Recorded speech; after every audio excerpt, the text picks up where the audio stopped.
जो है mathematical relation पढ़ेंगे ऑस्मोटिक प्रेशर। ठीक है, तो प्रैक्टिकली ये देखा गया है कि osmotic pressure is directly proportional to the concentration. ठीक है ना, है समझ में?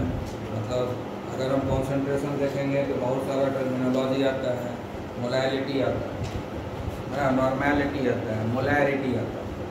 तो इसमें ये मोलैलिटी के ऊपर डिपेंड, अभी तक जितना भी पढ़े थे कॉलिगेटिव प्रॉपर्टी, वो सब में हमको क्या मिला था? ये सब मोलैलिटी के डायरेक्टली प्रोपोर्शनल था, लेकिन ये जो है मोलैरिटी का प्रोपोर्शनल। समझ गया ना? तो ऑस्मोटिक प्रेशर, ऑस्मोटिक प्रेशर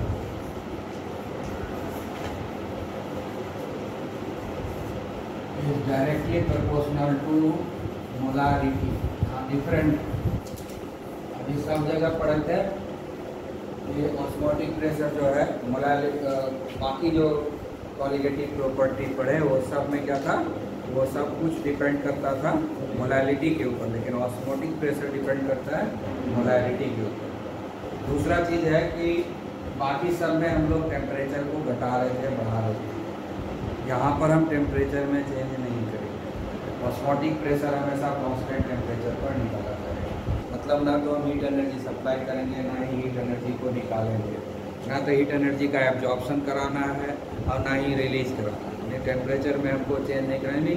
ये जो होगा रूम टेम्परेचर पर, नॉर्मल टेम्परेचर पर हम लोग होगा ये एक्सपेरिमेंट होगा। समझ गया? क्लियर है? इसमें यहाँ पर टेम्परेचर का, हीट एनर्जी का कोई इन्वॉल्वमेंट नहीं है। ठीक है, तो इस चीज़ को हमको ध्यान रखना। ठीक है, तो ऑस्मोटिक प्रेशर जो है डायरेक्टली जो है मोलैरिटी लिखो या डायरेक्टली लिखो कॉन्सेंट्रेशन।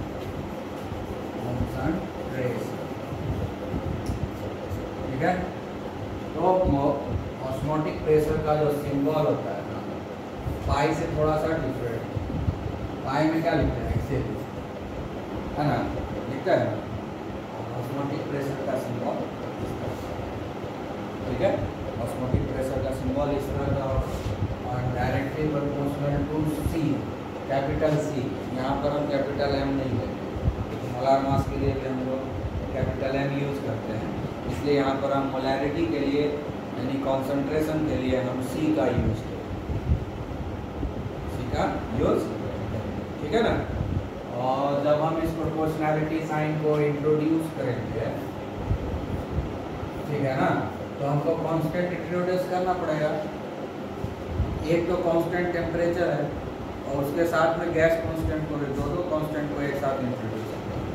सब जगह प्रोपोर्शनैलिटी साइन जब हटाते हैं तो एक ही कांस्टेंट इंट्रोड्यूस करते हैं। यहाँ पर हम दो कांस्टेंट को इंट्रोड्यूस करते हैं। एक हो गया आर और दूसरा हो गया टी। टी हो गया टेम्परेचर जिसके ऊपर ये एक्सपेरिमेंट करेंगे, आर हो गया गैस कांस्टेंट। थोड़ा देखने में अच्छा लगे इसलिए हम इसको रीअरेंज कर देते हैं, सी आर टी। अच्छा लगने वाला समझ गया है ना? आई बात समझ में? हाँ, अब ये जो कॉन्सेंट्रेशन है, ये जो कॉन्सेंट्रेशन है, इसका फॉर्मूला क्या होता है? नंबर ऑफ मोल पर लीटर।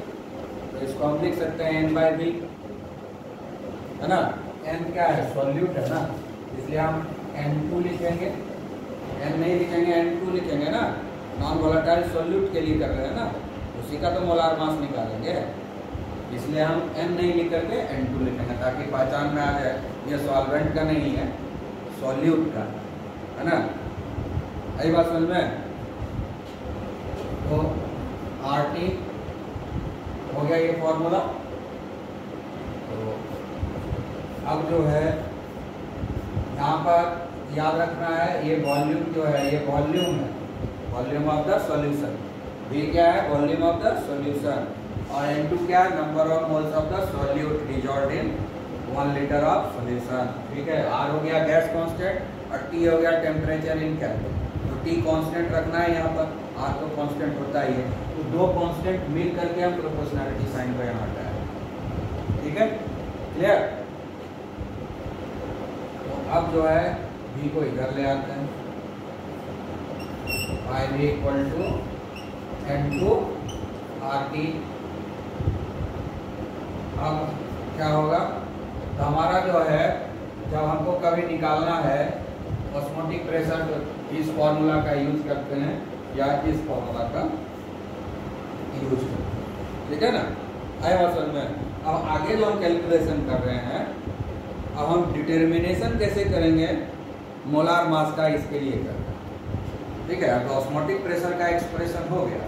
अब इस ऑस्मोटिक प्रेशर के हेल्प से हम कैसे करेंगे, और ये क्वालिटेटिव प्रॉपर्टी होगा क्योंकि ये कॉन्सेंट्रेशन के ऊपर डिपेंड कर रहा है, ये भी qualitative property, nature of solute के ऊपर डिपेंड नहीं कर रहा है ना। Osmotic pressure doesn't depend upon the nature of the solute, it depends upon the molarity और concentration, molarity of the solution, ठीक है ना। तो मोलैरिटी के ऊपर डिपेंड कर रहा है, मतलब नंबर ऑफ पार्टिकल्स के ऊपर डिपेंड कर रहा है, तो ये भी क्वालिटेटिव प्रॉपर्टी है, ठीक है। आया बात समझ में। तो अब जो है ये क्या लिखेंगे, W2/M2 लिख सकते हैं ना। W2 क्या हो गया, actual mass of the solute, और M2 क्या हो गया, molar mass of the solute, ठीक है। आई बात समझ में। अब हम लोग क्या करेंगे, M2 को इधर ले आएंगे, ठीक है, ऊपर हो जाएगा इधर W2 RT upon osmotic pressure. तो अब हमको मोलार मास से डिटर्मिनेशन होगा कि नहीं, है ना। ऑस्मोटिक प्रेशर का वैल्यू मिल जाएगा एक्सपेरिमेंट से, हाँ, वॉल्यूम हमको पता ही रहेगा, W2 mass of the solute पता ही है कितना हम डिजॉल्व किए हैं, R का वैल्यू सबको याद रहता है, और T तो उसमें मेजर हो जाएगा कितना टेम्परेचर पर एक्सपेरिमेंट हुआ, और हमको मिलेगा कि नहीं, M2 मिलेगा ना, हाँ। तो इस तरह से डिटर्मिनेशन ऑफ मोलार मास हम ऑस्मोटिक प्रेशर से भी कर सकते हैं, ऑस्मोटिक प्रेशर से भी हम कर सकते हैं। आई बात समझ, clear.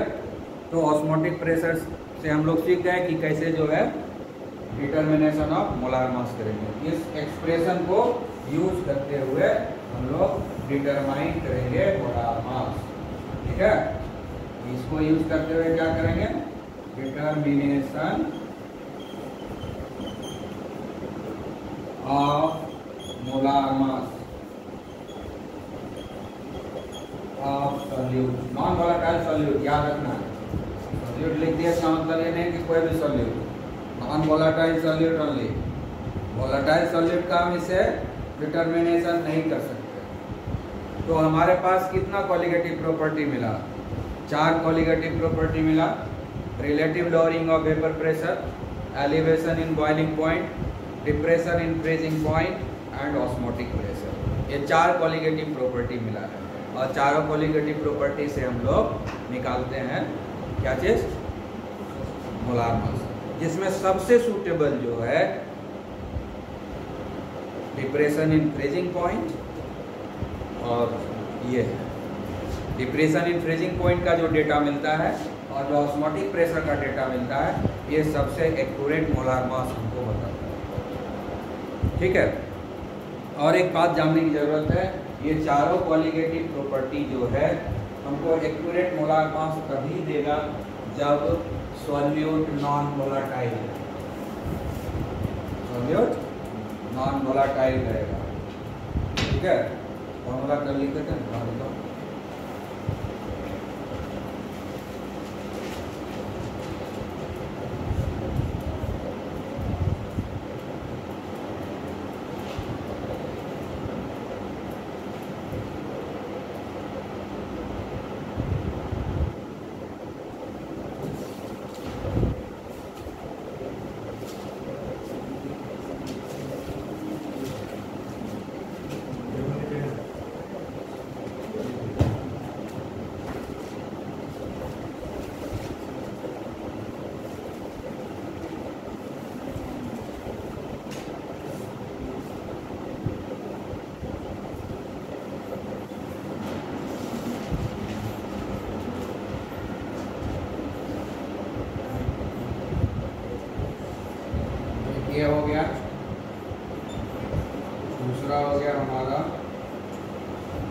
Kb into W2 into 1000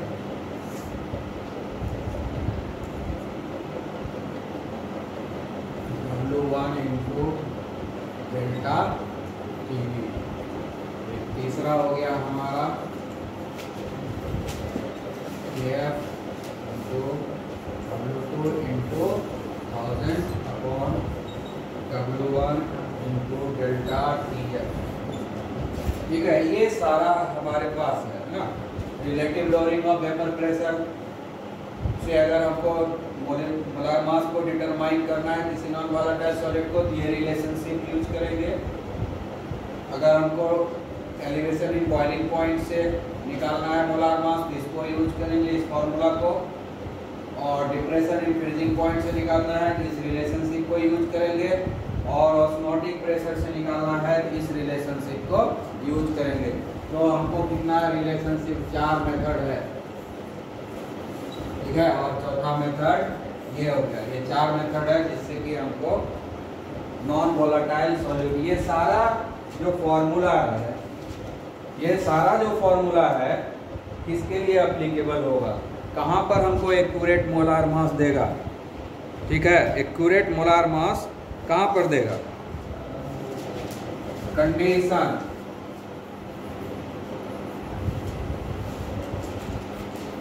for getting accurate molar mass, ठीक है, फ्रॉम दीज कॉलिगेटिव प्रॉपर्टीज। ठीक है ना, समझ गए। तो पहला होना चाहिए solute must be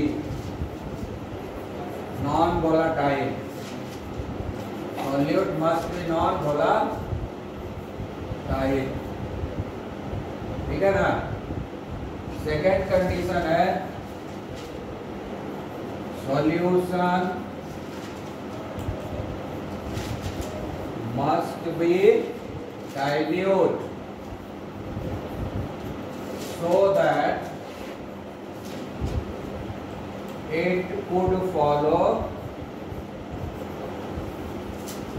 Raoult's law, as spelling RAOU ना, Raoult's law, ठीक है ना। ये 2 कंडीशन फॉलो करेगा। और तीसरा कंडीशन है सॉल्यूट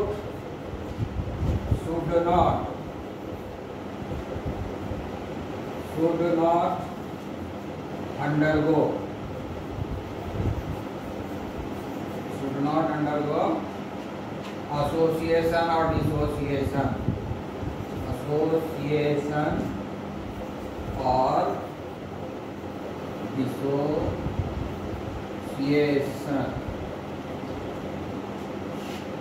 ऑन डाइल्यूशन और डिसोल्यूशन।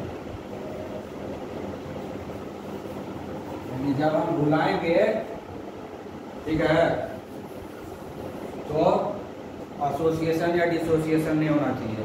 ये तो समझ गए, ये क्या है। जब हम बहुत सारा सब्सटेंस ऐसा है, जब पानी में बुलाते हैं तो उसका 2-3 मॉलिक्यूल एक साथ जुड़ जाता है, तो एसोसिएशन हो गया।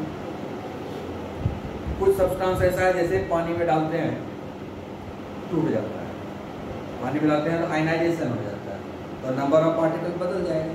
एसोसिएशन हो गया तो नंबर ऑफ पार्टिकल्स घट जाएगा, तो कॉलिगेटिव प्रॉपर्टी घट जाएगा, तो ओरिजिनल मिलेगा हमको, ओरिजिनल नहीं मिलेगा।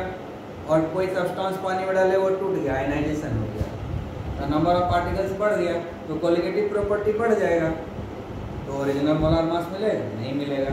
तो कंडीशन यही है कि ये 3 कंडीशन को फॉलो जब कर रहा है कोई सॉल्यूशन, तभी हम उसके सॉल्यूट का मोलार मास परफेक्टली निकाल सकते हैं। मतलब क्या हो गया, ये जो फॉर्मूला जितना भी है, ये सारा फॉर्मूला, ये एप्लीकेशन तभी होगा, ठीक है, नॉन पोलर के लिए। मतलब क्या होगा कि मॉलिक्यूलर कंपाउंड के लिए एप्लीकेबल होगा। ये सारा क्या है, फॉर मॉलिक्यूलर कंपाउंड।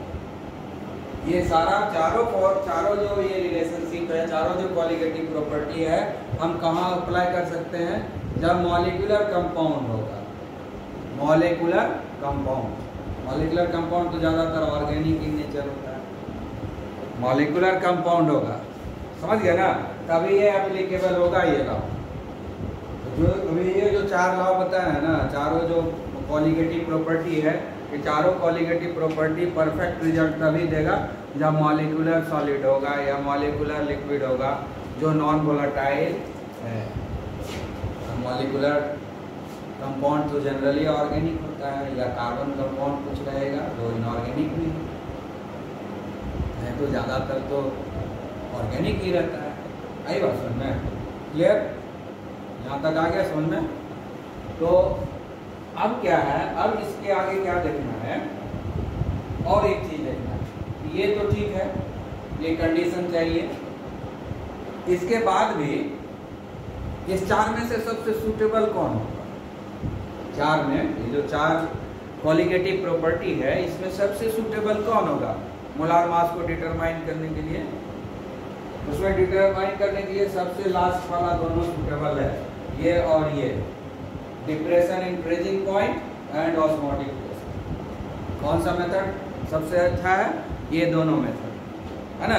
कुछ में इस मेथड को हम अप्लाई करते हैं, कुछ में इस मेथड को अप्लाई करते हैं। इस मेथड मतलब osmotic pressure method and depression in freezing point method जो है, ये दोनों का जो डेटा मिलता है, ऑस्मोटिक प्रेशर डेटा और फ्रीजिंग पॉइंट डेटा जो होता है, ये हमको लगभग एक्यूरेट मोलार मास हमको देता है, एक्यूरेट मोलार मास हमको देता है। समझ गया? नहीं तुम्हें मत, ठीक है? हाथ हटाओ बेंच से, ठीक है? तो समझ में आ गया। अब यहाँ पर ये देखना है कि कहाँ पर इसको अप्लाई करें, कहाँ पर अप्लाई तो किसी को करके हम डिटरमाइन कर सकते हैं, लेकिन सूटेबल हो गया depression in freezing point and osmotic pressure method. ये दोनों का डेटा जो है ज़्यादा अच्छा है, अप्रोप्रिएट आता है उससे मोलार मास। तो अब मॉलिक्यूलर कंपाउंड भी 2 तरह का होता है, मॉलिक्यूलर कंपाउंड भी 2 तरह का होता है। एक छोटा छोटा मॉलिक्यूल होता है और वो मॉलिक्यूल आपस में जुड़ता है, यानी मॉलिक्यूल जो होता है छोटा छोटा होता है, नंबर ऑफ एटम कम होता है एक मॉलिक्यूल में, और फिर वो मॉलिक्यूल आपस में जुड़ता है। और एक होता है माइक्रो मॉलिक्यूल, एक होता है मैक्रो मॉलिक्यूल। मैक्रो मॉलिक्यूलर मतलब बायोलॉजिकल जो है, प्रोटीन, फैट्स, हाँ ना, जो हमारे बॉडी में रहता है, प्लांट बॉडी में, तो बायोलॉजिकल जो चीज़ होता है उसको हम लोग मैक्रो मॉलिक्यूल बोलते हैं, क्योंकि वो पॉलीमर इन नेचर होता है। पॉलीमर पढ़ा है ना 11 में, ये एक ही चीज़ रिपीट होता है, बहुत लंबा लंबा चेन होता है, तो मॉलिक्यूल बहुत बड़ा बड़ा हो जाता है ना। तो होता क्या है कि मॉलिक्यूल जब बड़ा बड़ा है तो नंबर ऑफ मॉलिक्यूल्स कम हो गया, तो कॉलिगेटिव प्रॉपर्टी इतना कम आएगा इसमें। अगर मैक्रो मॉलिक्यूल का जो है मोलार मास डिटरमाइन करें फ्रीजिंग पॉइंट मेथड से या अदर किसी भी मेथड से, इसको छोड़ करके, तो ये जो फ्रीजिंग पॉइंट डेटा है, फ्रीजिंग पॉइंट डेटा मतलब इतना कम आएगा कि मेजर करना मुश्किल, इतना कम आएगा कि वो किसी यूज का नहीं रहेगा। समझ गया ना? किसी यूज का नहीं रहेगा। तो कैसे करें?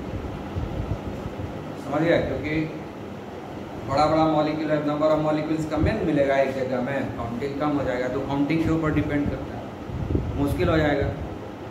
दूसरा, अगर हम इसमें क्या करते हैं कि मैक्रो मॉलिक्यूलर के लिए यहाँ यूज़ करते हैं, मैक्रो मॉलिक्यूलर के लिए यूज़ करते हैं। इसके लिए कुछ है कि इतना ज़्यादा आ जाता है इसमें, ये जो डेल्टा टी है फ्रीजिंग पॉइंट, तो उसको मेजर हम नहीं कर पाएंगे, तो उसको हम वहाँ से डिटरमाइन नहीं कर सकते हैं। लेकिन उस चीज़ का मैक्रो मॉलिक्यूल का जो ऑस्मोटिक प्रेशर का जो वैल्यू आता है, ऑस्मोटिक प्रेशर का जो डेटा आता है मैक्रो मॉलिक्यूल्स के लिए, मैक्रो मॉलिक्यूल्स के लिए जो ऑस्मोटिक प्रेशर का डेटा आता है वो एप्रिसिएबल क्वांटिटी में होता है। इसलिए मैक्रो मॉलिक्यूल के लिए सबसे suitable osmotic pressure method, osmotic pressure method. दूसरा एडवांटेज ये है कि मैक्रो मॉलिक्यूलर जो होता है वो ज़्यादातर तो बायोलॉजिकल इन नेचर है, और उसमें जब हम हीट एनर्जी का इस्तेमाल करेंगे उसका बायोलॉजिकल एक्टिविटी खत्म हो जाएगा, बायोलॉजिकल एक्टिविटी, उसका बायोलॉजिकल इम्पोर्टेंस खत्म हो जाएगा। तो उसके स्ट्रक्चर में चेंज आ जाएगा, तो हमको डेटा गलत आएगा। इसलिए इस सब में डेटा उसका गलत आएगा, क्योंकि इस तीनों में टेम्परेचर का इन्वॉल्वमेंट, इस सब में टेम्परेचर का इन्वॉल्वमेंट है, हीट एनर्जी का इन्वॉल्वमेंट है। और मैक्रोमॉलिक्यूल जो होता है, जो बायोलॉजिकली नेचर होता है, जिसमें बायोलॉजिकल फंक्शन है, उसमें वो जो है एबनॉर्मल टेम्परेचर पर तो अपना स्ट्रक्चर में चेंज लाता है, डीनेचुरेशन हो जाता है उसमें ना, डीनेचुरेशन हो जाता है ना, उसके जो है स्ट्रक्चर में चेंज आ जाएगा ना, तो फिर हमको ठीक से मिलेगा नहीं रिजल्ट। दो बात, एक बात तो है कि इधर जो डेटा आएगा वो डेटा इतना ऐसा आएगा कि हम उसको मेजर नहीं कर पाएंगे। बेस्ट बोलते हैं इसमें फ्रीजिंग पॉइंट मेथड, इसमें भी डेटा ऐसा आएगा कि हम उसको मेजर नहीं कर पाएंगे, हमारे पास कोई इंस्ट्रूमेंट नहीं है कि उसको मेजर कर पाएंगे। ठीक है। दूसरा बात है तो उधर जो है एनर्जी का इन्वॉल्वमेंट है, हीट एनर्जी का इन्वॉल्वमेंट है, तो जो बायोलॉजिकल एक्टिविटी है वो प्रभावित हो जाएगा, बायोलॉजिकल एक्टिविटी के ऊपर ही उसका इम्पैक्ट आएगा। ठीक है ना। तो उसका जो स्ट्रक्चर है, मॉलिक्यूलर स्ट्रक्चर है, उसमें चेंजेज आएगा, डीनेचुरेशन हो जाएगा ना। हाँ, तो इसके लिए हमको परफेक्ट डेटा नहीं मिलेगा उधर से। दो रीजन हो गया, एक तो है कि उसका जो है इंटरनल स्ट्रक्चर में चेंज आ जाएगा डीनेचुरेशन होने के चलते, तो परफेक्ट डेटा नहीं आएगा, और डेटा जो आएगा भी उसको हम मेजर नहीं कर पाएंगे। डेटा जो आएगा भी उसमें बेस्ट बोलते हैं फ्रीजिंग पॉइंट मेथड है, तो यहाँ भी तो एबनॉर्मल हो गया ना freezing point method, abnormally low temperature हो जाएगा इसमें, यहाँ भी उसका जो है स्ट्रक्चर में चेंज आ जाएगा, इसलिए हमको परफेक्ट वैल्यू नहीं मिलेगा। जो डेटा मिलेगा फ्रीजिंग पॉइंट का वो इतना परफेक्ट नहीं मिलेगा जिसको हम की मेजर कर पाए। ठीक है। कोई चाहे मशीन चाहिए ना उसके डेटा को कलेक्ट करने के लिए, वैसा कोई मशीन है जो इसके डेटा को परफेक्ट कर पाएगा मैक्रोमॉलिक्यूलर तरीके से। तो ये दो रीजन के चलते हम लोग इस मेथड को प्रीफर नहीं करते हैं मैक्रोमॉलिक्यूलर में। बायोलॉजिकल इंपॉर्टेंस वाला जितना भी मॉलिक्यूल है, पॉलीमर इन नेचर वाला जितना भी मॉलिक्यूल है, उसको हम प्रीफर नहीं करते हैं इस तीनों सब में हम इसमें, क्योंकि ऑस्मोटिक प्रेशर में हीट एनर्जी का कोई इन्वॉल्वमेंट नहीं है। हम लोग नॉर्मल टेम्परेचर पर ये करते हैं, और नॉर्मल टेम्परेचर पर जो बायोलॉजिकल इंपॉर्टेंस वाला मॉलिक्यूल होता है, जैसे फैट हुआ, प्रोटीन हुआ, है ना, है? ये सब का अपना एक्टिविटी बना रहता है, उसके मॉलिक्यूलर स्ट्रक्चर में कोई चेंज नहीं आएगा, डीनेचुरेशन नहीं होगा, तो हम एक्चुअल मोलार मास उसका निकाल पाएंगे। इसलिए और ऑस्मोटिक प्रेशर का डेटा भी सफिशिएंट आता है, मतलब इतना आता है जिसको हम मेजर कर सकते हैं ना, एप्रिसिएबल क्वांटिटी में उसका। यहाँ पर ऐसा वैल्यू इतना छोटा या बड़ा आ जाता है मेजर नहीं करता, या तो एकदम छोटा आ जाएगा या एकदम बड़ा आ जाएगा।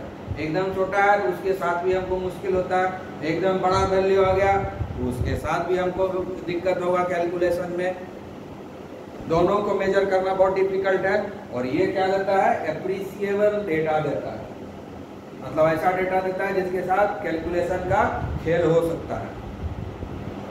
समझ गए ना, कैलकुलेशन का खेल ही है ना, मैथमेटिक्स भी तो एक खेल है, नंबर का खेल है ना, तो हम उस नंबर को खेल सकते हैं। ऑस्मोटिक प्रेशर ऐसा डेटा देता है, तो इसीलिए हम लोग बायोलॉजिकल इंपॉर्टेंस वाला जो मैक्रोमॉलिक्यूलर होता है मॉलिक्यूल्स, उसका निकालने के लिए हम इसी से प्रीफर करते हैं। ठीक है। और बाकी मॉलिक्यूलर कंपाउंड जो है, जो सिंगल मॉलिक्यूल से जो मॉलिक्यूल बनता है, सिंगल मॉलिक्यूल, छोटा मॉलिक्यूल से जो बनता है, बाद में मॉलिक्यूल जमा होकर के बड़े इतना बड़ा हो जाए, ये अकेले रहता है। मैक्रोमॉलिक्यूलर क्या अकेले बहुत बड़ा रहता है, इसलिए इसको जाइंट मॉलिक्यूल बोलते हैं, नेटवर्क मॉलिक्यूल बोलते हैं, पॉलीमर बोलते हैं, क्योंकि अकेले बहुत बड़ा है।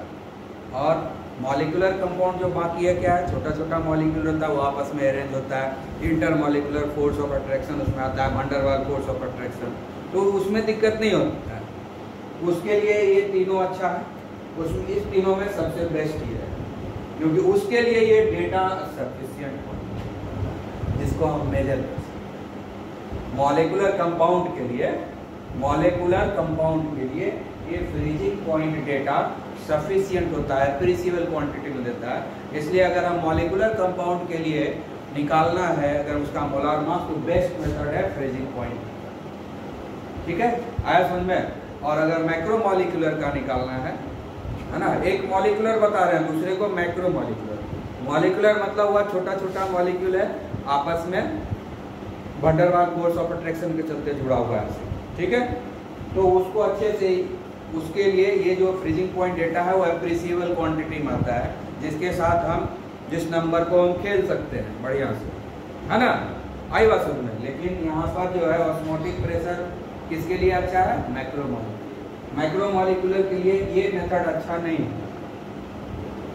क्योंकि बड़ा बड़ा मॉलिक्यूल है तो गिनती बहुत ही कम हो जाएगा, गिनती बहुत ही कम हो जाएगा, तो क्वालिटेटिव प्रॉपर्टी कम हो जाएगा, क्वालिटेटिव प्रॉपर्टी बहुत ही कम हो जाएगा, जिसके चलते मोलार मास हमको एक्सट्रीमली हाई दिखेगा, जिसको हम कैलकुलेट नहीं कर पाएंगे। क्वांटिटी इतना बड़ा हो जाएगा क्योंकि नंबर ऑफ मॉलिक्यूल्स कम दिखेगा, तो क्वालिटेटिव प्रॉपर्टी कम हो जाएगा ना, क्वालिटेटिव प्रॉपर्टी कम हो जाएगा, तो इतना बड़ा दिखेगा कि हमको कुछ समझ में नहीं आएगा, हैंडल नहीं कर पाएंगे ठीक से उसको। ठीक है, आई बात समझ में? क्लियर? अंडरस्टूड?